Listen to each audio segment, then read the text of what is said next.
Hey YouTube, what's going on? So today I'm going to be talking about my top 10 overall fantasy football players for 2020. This includes season long and best ball.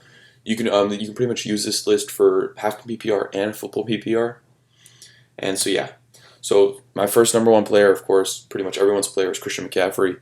I mean, he had a massive breakout season last year. He averaged 4.8 yards per carry and 19 total touchdowns in 2019. He's a stud with an elite workload. He became the third player in NFL history to have a 1K rushing and 1K receiving yard season. He also recently got a massive contract. It was 4 years, 64 million, which could just lead to extra motivation. He also now has a new offensive coordinator in Joe Brady, who was the LSU offensive coordinator last year, and you could just see like how what a massive year LSU had as him as their offensive coordinator. So yeah, he worked with Joe Burrow and Clyde Edwards-Helaire. They all had breakout seasons. Number two, Saquon Barkley. He's another running back that has an elite workload. They improved their O-line in the draft by adding, they say, like the best left tackle in the draft, which was Andrew Thomas. They also added Cameron Fleming, who was, I believe, a right tackle. He's going to be a backup, though. So last year, Saquon Barkley battled some ankle injuries. He suffered an ankle sprain, and like he only missed 3 games. They said he was going to miss several games, which is just like incredible. I mean, how do you like Superman healing? It was incredible. And then also he had in his rookie season he had 1,300 yards with a nice 15 total touchdowns. This is under with Eli Manning and with a pretty bad O line. So I mean, him with a decent O line and a good offense, I could just see him going off. I could definitely see him having like a 1K rushing, 1K receiving type season next year. The only downside is that he faces one of the toughest schedules next season. Number three, Ezekiel Elliott, feed the Zeke. He had back-to-back seasons of over 1,300 yards rushing. That O-line is one of the best in football. He actually led the NFL in red zone carries last year.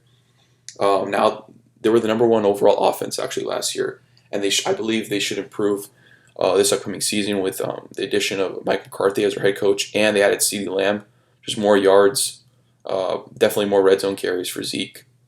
Just feed the Zeke. So the offensive line did lose Travis Frederick, which is a little bit worrisome because he's like top 3 center in the league. They're gonna move Joe Looney to center. I'm not sure how good he'll be, but if they have like any issues, they also drafted Tyler Biadasz as their future replacement from Wisconsin in the 5th round. So yeah. Number 4, we got Dalvin Cook. So yeah, he was finally able to like stay relatively healthy this last season. He did suffer a shoulder injury in Week 16. But he came back in the playoffs against the Saints, scored 2 touchdowns. He got about 98 yards. He had also like almost 30 carries, which is just incredible. So I don't think that, I mean, obviously the injury wasn't that bad. As long as he's healthy, yeah, he's definitely going to have a massive workload. I do believe the offense is definitely going to rely more on Dalvin Cook. So a lot of people have Dalvin Cook above Ezekiel Elliott as their number 3. Now they recently lost Stephon Diggs. They replaced him with Justin Jefferson. So yeah, I just see Dalvin Cook having a bigger workload. They're definitely gonna have to rely on him more. And the Vikings do have an easier than average schedule. So yeah, Cook about to cook. Number 5, I know a lot of people have Michael Thomas as number 5. I chose Alvin Kamara just because like the running backs that go off the board this year, they go off the board really fast. So yeah, he did. Kamara battled some knee and ankle injuries last season. I believe he missed like 2 games, but he never really looked that healthy. I expect a massive bounce back year in 2020 with more competition in the games. Buccaneers obviously added Tom Brady. I think the Panthers offense is going to be a lot better. And obviously the Falcons, they should have some shootouts too. So yeah, Kamara only had 2 touchdowns in the first 8 weeks of last season, which definitely will regress back to normal. I would expect about 16 total touchdowns in 2020 because he had 14 in 2018. I definitely see him as a candidate for 2K total yards because their schedule looks pretty tough. So I definitely I can see some shootouts. So we got Michael Thomas, number 6, is my first receiver off the board. I mean, he had an incredible season last year, one of the greatest receiving seasons of all time, maybe the greatest. He's had 1K receiving yards in every single season of his career, which is just insane to think about. He had 1,700 yards and 9 touchdowns last year. They did add Emmanuel Sanders to the team, which could like lead to some targets going to him, obviously. But this limited offseason, I think, will definitely hurt Emmanuel Sanders to get a repertoire with Drew Brees. So Michael Thomas and that connection Drew Brees just gonna work even more. I would expect regression though for Michael Thomas. I would expect about 1,400 yards and 9 total touchdowns, which is still insane. Number 7, we have Devontae Adams.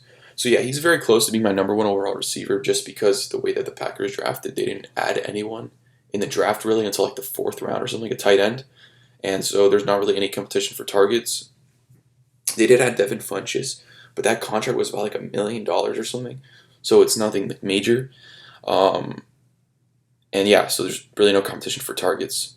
The limited offseason will definitely hurt Funchess because he won't be able to make that kind of chemistry with Rodgers.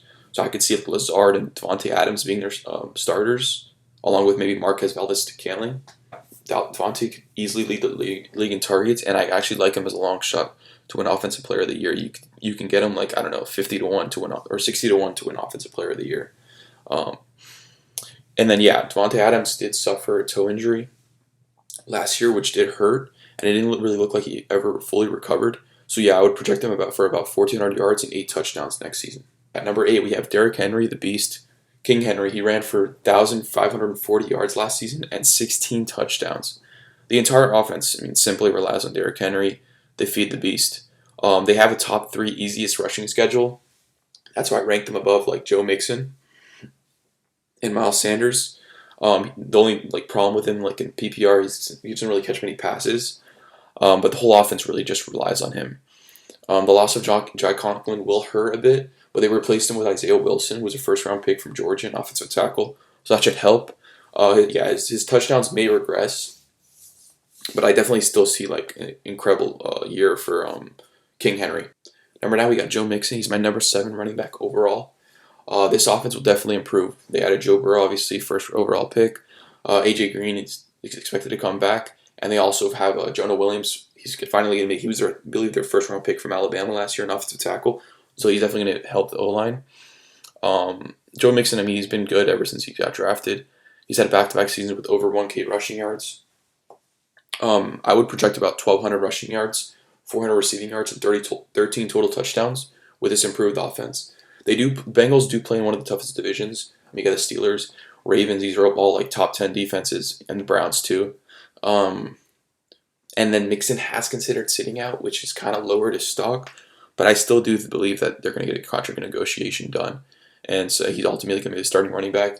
He's going to get a massive workload also just because he's the main running back there. They have Giovanni Bernard, but he doesn't really do much. So, yeah. Number 10, we got Miles Sanders. He's my number 8 running back overall. He had a huge workload, as you can see on the bottom left corner, towards the end of the season. They were just feeding him, and he was just doing everything he could with the opportunity. Him and Boston Scott and Corey Clement are in the backfield, which Corey Clement doesn't really do much. Boston Scott might get a little bit of the workload, but it's going to be all Miles Sanders, basically. He does remind me a little bit of Saquon Barkley Jr., just because he's Penn State, and he's just an absolute beast, too. There has been some talk about Carlos Hyde signing with the Eagles, which is a bit worrisome, just because then he would take some of the touchdowns away from Miles Sanders. He would take some of the workload. Doug Peterson has always had a running back by committee, which is also worrisome. That they add a veteran running back, who knows, maybe Devontae Freeman, Carlos Hyde. So if they add another running back, then I'll definitely have to lower Miles Sanders on my board. He would probably go to maybe about